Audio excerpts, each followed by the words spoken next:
for athletes. Okay, let's do this.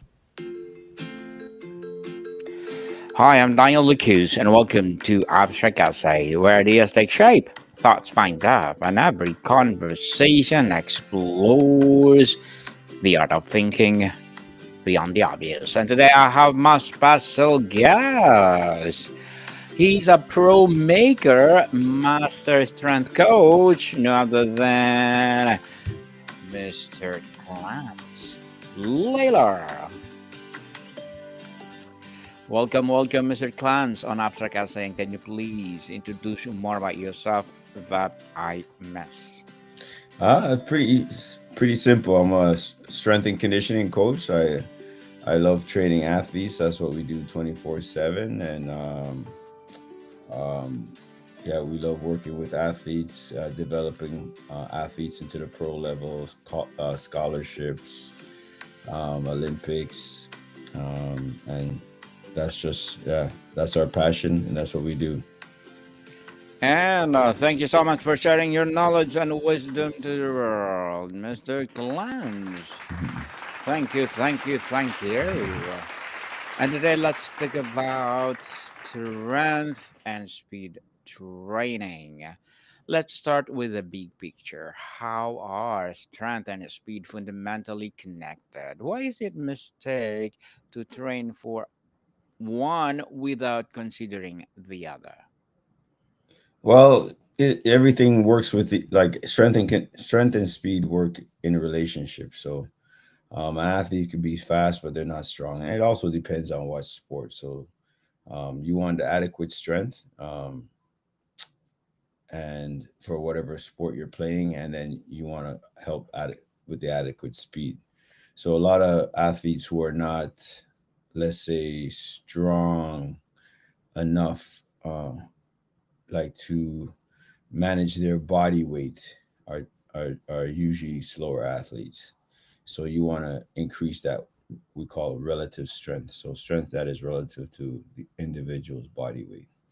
So that's kind of that's like our approach, and that's the fastest way to get athletes faster and stronger, more powerful. Faster and stronger indeed. Mr. Clans, what is the biggest misconception people have when they set out to improve their speed, and how does proper strength training correct that? The biggest misconception I see people have is, developing speed is pretty simple.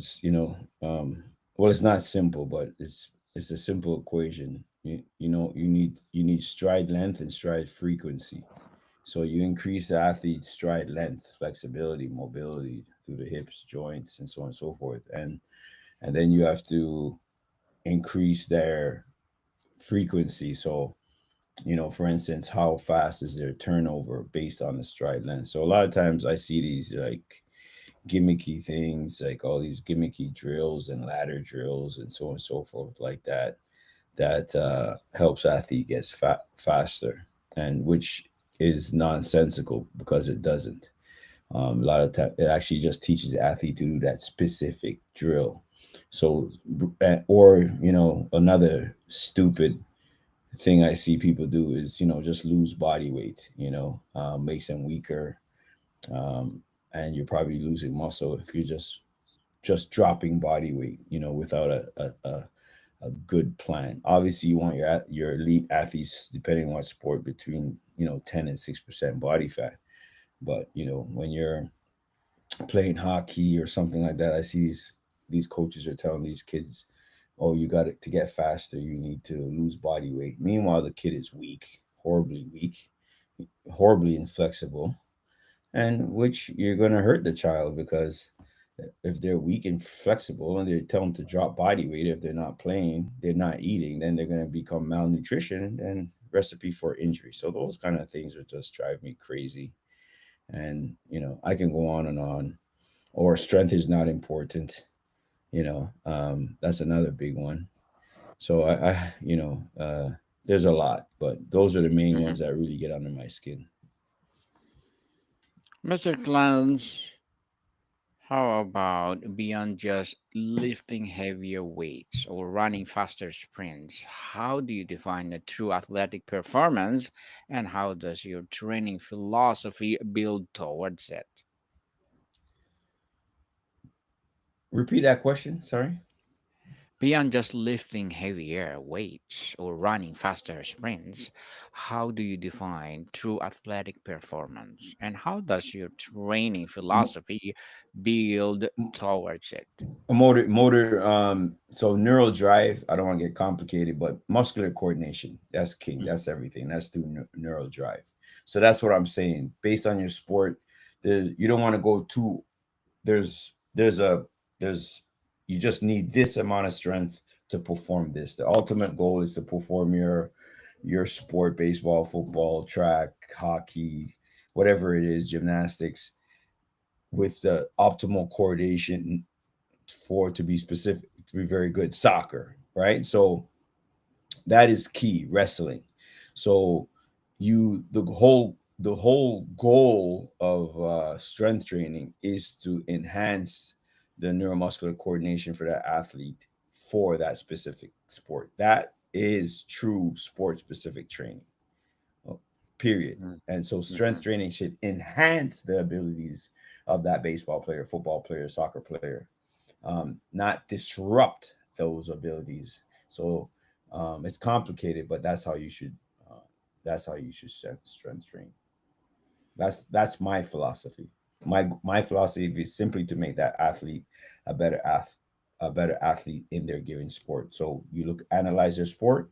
What are they lacking? Speed, strength, power, durability, and so on and so forth. Skill, you want to enhance their skill. Now, the misconception: you cannot enhance the athlete's skill in the gym. The athlete has to play that sport to enhance their skill. You're giving them the strength, the power, the speed, the muscular coordination, abilities to move faster, more powerful, quicker, high have a higher rate of force development. You know, to perform their skill at higher, faster levels. That is king. So that's our training philosophy. Mr. Clance, for a complete beginner, what is the more important foundation to build first? Raw strength or movement technique or for speed? So as a beginner, technique, along with strength. But technique is king. Technique has to be first. Technique, and then mobility, flexibility, and then you build the strength on top of the uh, mobility, flexibility, and strength is not first. Obviously, you're working them together, but you're not lifting heavy weight. And you have to focus on technique.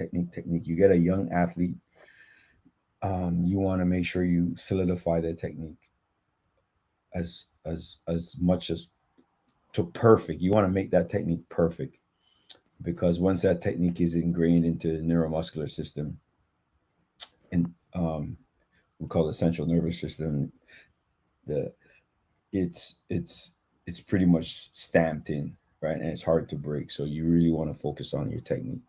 Very important. Yes, people, technique first and then strength Correct. and methodology and programming. Mr. Clance, can you walk us through the why behind the key exercise in your program? For example, why is the barbell back squat or power clean or sled pose non negotiable for developing speed? Well, sled pulls are negotiable. Not every athlete does sled pulls. It depends on your sport. We do sled sprints. We do sled work. What we call that horizontal strength work. And the reason why we squats are non-negotiable, because you want to get strong. You want to, as I said before, it's very important to uh, get relatively strong to your body weight. So our standard for our athletes is males double body weight squat, females 1.5 times their body weight. That helps them with injury prevention, helps them with relatively strength, and it's going to help them get faster, more powerful, and stronger. So within that, power cleans are very important, because you want to do at least power clean 1.3 to 1.5 times your body weight. And once you have those ratios, you, you always see an athlete get faster, more powerful, jump higher, more explosive. So, and sled pulls, not pulls, sled sprints Mm-hmm. are non-negotiable because unless we have track athletes. So track athletes, I leave the track stuff to the track coaches, but team sport athletes, could be wrestlers as well. So any type of football, soccer, baseball, they do sled sprints. So we are notorious for getting our athletes extremely fast, and we utilize sleds a lot. So heavy sled sprints to light sled sprints, and we undulate that method uh, 3 times a week. Mr. Clans, how do you periodize training to simultaneously peak for both strength and speed, especially when they can sometimes feel like competing adoptions? Okay, how do I specialize? So repeat that question. Sorry. So, how do you periodize training to simultaneously peak for both strength and speed? Um, for us we have a conjugate system. So our conjugate system is basically we get our athletes as strong as possible, and you stay as close to your we never stray too far from our intensity. So we're always training anywhere from 80% to 100%.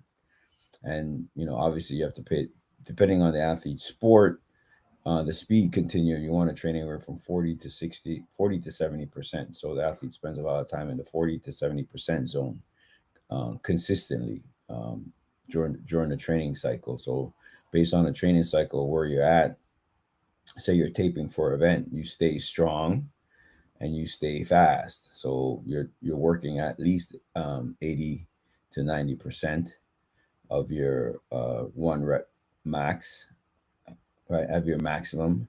And then you're also working in the high velocity continuum. So warming up with 40% weights, 50, 60, 70, going up to whatever, or you might do some sets of 70% just to, or 60% to stay fast. It all depends on the sport, and all depends on what the event is going to be.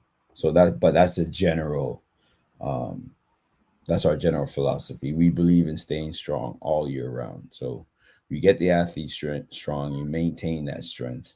When you maintain a certain amount of strength, you're going to maintain your speed, your power, and so it's very important. A lot of mistakes is people, they train hard during the off season, they peak for event, and then they take time off. Our athletes don't take time off. We say you wolves eat and then go right back to hunting. Our athletes go right back to training, right? Mm-hmm. So that we don't. There's no time off. No time off indeed. So, Mr. Clans, many people think speed is innate. What, in your experience, is the most teachable component of speed, and what drills do you use to target it? Speed is, yeah, you definitely be born talented with speed, but there's a technical component, and there's a training philosophy. So you have to the best coaches know how to manage intensity and volume. That is the key to get athletes faster. So if you want to get faster, you have to be an expert at managing the athlete's intensity, and managing the athlete's volume, and then also managing the athlete's um, you know mobility and flexibility. So what I talk about is like stride length and stride frequency, because a lot of times it's just those adaptations, those anatomical adaptations, going to get the athletes faster. So they're covering more ground with more strength, more power, equates to more speed. Mm, yes, definitely. And on practical application and common challenges, Mr. Clans, if an athlete or client comes to you with the goal of getting faster, what is the very first thing you assess in their current movement or training regimen? If a client comes to me and I definitely test their strength. I want to see how strong they are. I Mm-hmm. test their mobility.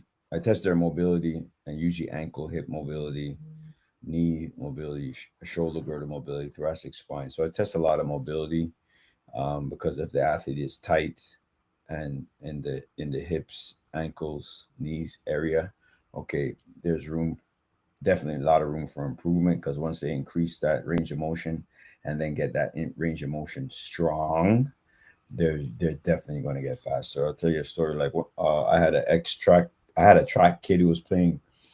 He used to sprint. He was a pretty fast kid. Uh, was on a national team when he was young, but he switched over to play football. He started playing pro football for the CFL, and one of his ex track coaches saw him, and they couldn't believe his stride length. It was his stride length and stride frequency was incredible. He goes, "What did you do?" And and I explained what I did. Mm-hmm. Increases mobility and flexibility. He goes, "Wow! If he was running like that when he was young, into track, he probably would have made the Olympic squad. That's how talented this kid was."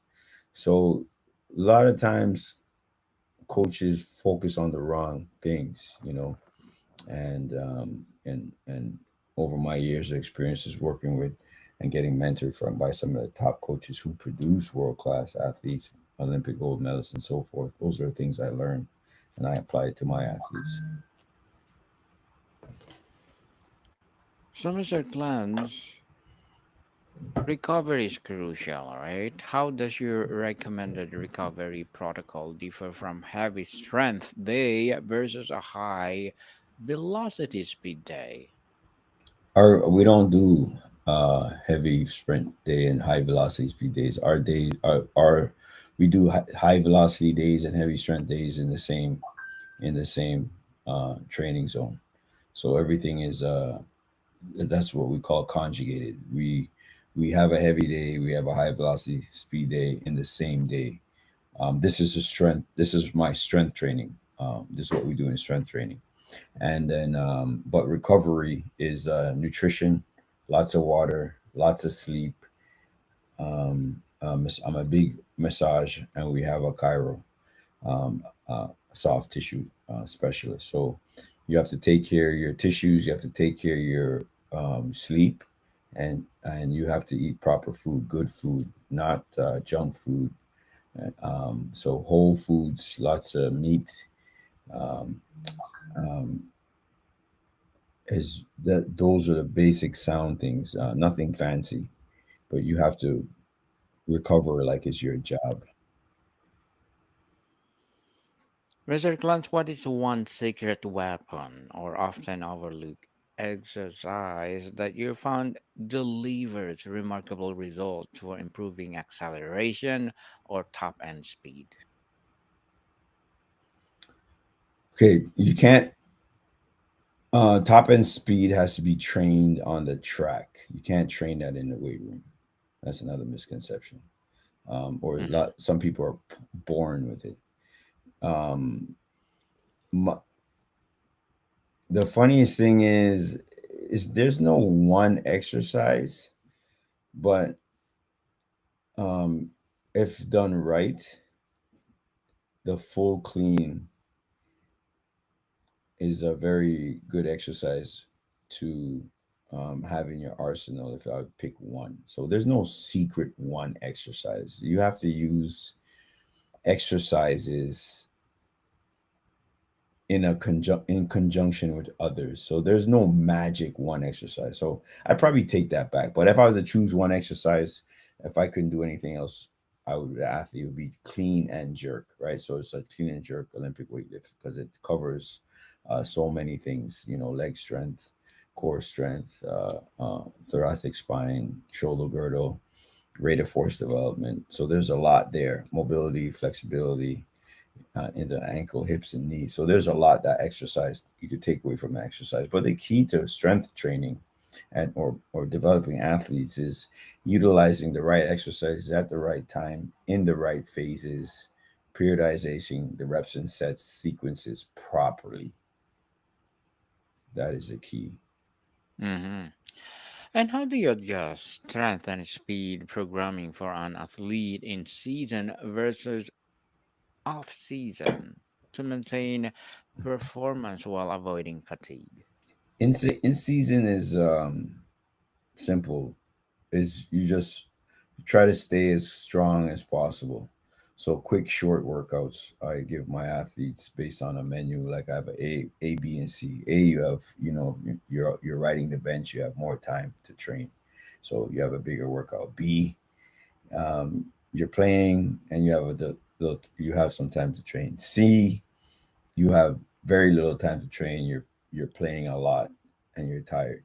So your workouts could be like 10 minutes to an hour, depending on how frequent you're playing. And to maintain strength, um, and maintain those specific strength exercises, power exercises that help transfer best for you to perform better on that ice field, court, are the exercises I prescribe for my athletes. So they're pretty quick in and out twice a week. Football is easy because football it has a has a training culture. So the football players are in the gym all the time if they're playing. So that's pretty easy for football. Hmm. On broader impact and nuances, Mr. Clance, how does training for strength and speed go beyond physical performance to impact an athlete's or individual's mental resilience and confidence? Huge, huge. Mm-hmm. Um, when athletes especially train a lot of females, they get when they get stronger, they get more confident. Um, so confidence carries over into their everyday life. Working with younger athletes, watching them develop confidence. You see these kids coming in, they don't, they hardly want to speak two words or look you in the eye, and all of a sudden you see them grow into strong, confident young males and females, getting scholarships, getting good jobs, and so on and so forth. One of my greatest, there's a few, mom called me and said, "What did you do to my son?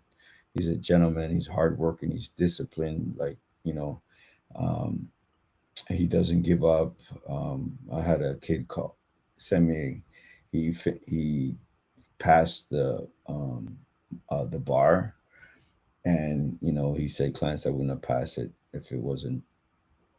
I would have quit if it wasn't because of you know your tough training." So, but I'm hard on my athletes. I push them hard. I push them almost to the limit because it's all about adaptation. Just before they're gonna, that's the key, is adaptation. Like, you're not gonna get anywhere. You're not gonna improve if you don't push the athlete as much as they can handle. And you have to be a good coach and pay attention and watch and observe, and obviously pull them before they fall off the cliff, but they're adapting to get to a new level. So that takes a lot of willpower. That takes a lot of mental discipline, fortitude, resilience, communication. So and that's what I love. Um, our athletes come out of our gym mentally tough to face the real world. Business, whatever they want to do in just life, and that's probably the most, um, what I'm proud of the most. What advice do you have for someone returning to training after an injury, Mr. Clance? How do you safely rebuild the foundation of a strength and then reintroduce the high stress demands of a speed work? Well, you have to, you know, take it slow. Um, frequently but slow. Don't push too fast. Listen to your body. Um, I've had athletes that came or injured. You should never stop training. You should just work around the injury. That's why I tell the athlete the body's amazing at healing itself. We think we know everything about the human body, but we don't. I've seen amazing things happen. I've trained athletes that were in a cast. The only time they've took time off is when they had a surgery, but day or two after they're back in the gym training, they actually recover faster, get back on the field, or sport quicker, because there's a thing called bilateral adaptation. Whatever limb your training actually is going to help um, transfer that to that limb. So when you take off the cast or brace or whatever, that limb is actually in better, is stronger, in better shape to get back faster. But you have to be skilled with that. And the biggest thing with injuries, you want to get that joint back, the tissues back healthy. So you need a good soft tissue specialist. So we have an amazing one at our facility, Dr. Mahmood, and a good massage therapist. So those are two key components of helping athlete get back faster. So that would be my advice. Take it Mhm. slow, get that joint, if it is a joint, back to full range of motion as as safely as possible, and don't push too hard. Be smart, and don't rush the athlete back if they're not fully ready. That they have to. A lot of times athletes are getting rushed back and they're not ready. If they can't go hard in the gym, right, and Mhm. lift at least 80 to 90% of their motor unit recruitment, if that muscle can't handle that type of intensity, 80 to 90%, why would you put the athlete back in play, right? So a lot of times these injuries reoccur, or another body part gets injuries because you're compensating, so on and so forth, because the athlete is not ready to go back yet. So those things have to be in place before the athlete can be back to full percent to train. So take it slow is my biggest advice. Slowly but surely, Co- people. Exactly. And Mr. Clance, what is the most dramatic transformation you've witnessed in a client or athlete, not just in the performance numbers, but in their overall understanding how their body moves and generates power? Whew, I can't really, like, I've seen some at like, just, it's not one specific. I've seen it many times. Some athletes. That's why, if someone, you're talking about mentally, if a athlete mentally stays with it, I've seen some kids come in the gym and they don't look like much, or they're horrible, like horribly athletic, and then all of a sudden they stick with it. They're tough. They never give up. And in 3 or 4 years, you're like, who is that? There's one kid that I saw, and he was training at this another facility for about 2 years. I told the parents they should go back. He was so tight, so immobile. It was crazy. I go, you should go back and get a refund for the time he's been training there. But in the space of I would say 2 months, his mobility was incredible. But he had the worst mobility I've ever seen. It was crazy. He couldn't even put his hand over his head. This was a baseball kid, and his transformation was ridiculous. He got a scholarship. He, he I think he ran a 7.5. He dropped to like a 6.8 in terms of speed. So that was a big transformation for that kid. But there's many. I have lot of stories. So I never really count anyone out, especially if they're hardworking and determined. And you just never know what they will transform into. So, Mr. Clance, before we wrap up our discussion for today, I'm inviting you to please do listen to my other podcast, people, my other podcast, because my abstract essay is already in fifth season, abstract poetry in second season, my book 101 review in fifth season too, comedy 101 second season, and my food 101 in fifth season as well, geography 101, love letters, music 101, science, and yes, movie 101 are on fifth, fourth season, and Science 101, Sex 101, second season, and My Baby Podcast, Law 101, Mental Health 101, and Bible Verses 101. Please listen to them wherever you listen your podcast. So, Mr. Clance, looking at the future of fitness and sports performance, where do you see the biggest innovation or shift in how we approach? Uh,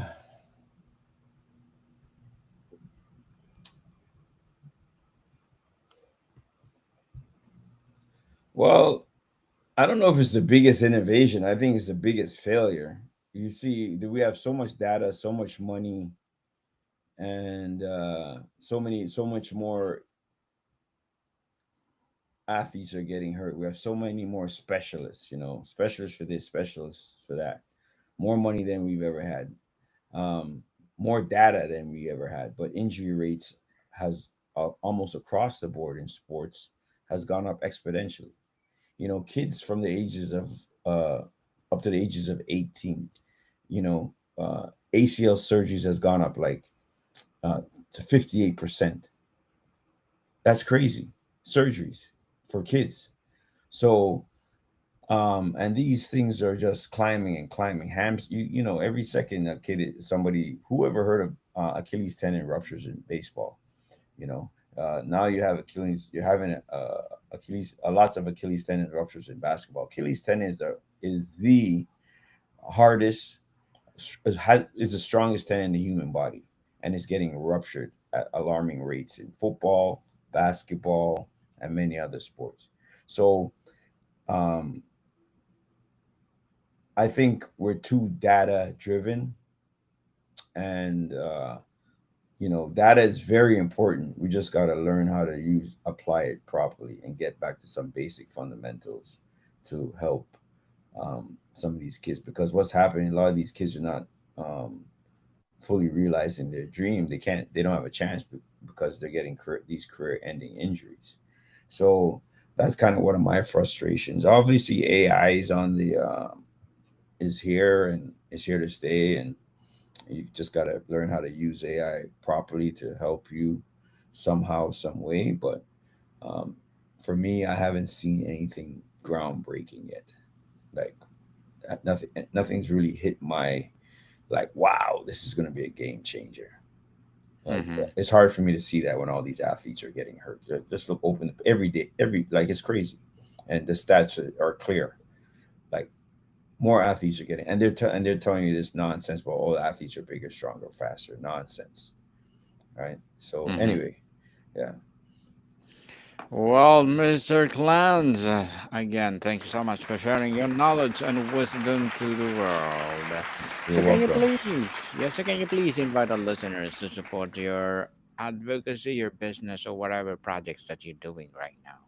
Thank you. Just we like to share good quality information, articles. Go to our website, lpsathletic.com. Read some more articles about our training philosophy, injury prevention, performance. We have a book, number one international bestseller on Amazon in sports training, called Dominate. Mental toughness, grit, can't stop, won't stop mentality. You can check out our Instagram, LPS Athletics. So we like to share and give good quality information to help the athletes succeed. Yes, people, let's support Mr. Clance because if you support him, for sure, more and more empowering advocacy to come, more and more empowering sports techniques will rise. So, Mr. Clance Laylor, thank you so much for your time. Thank you. More to come, people. See you soon.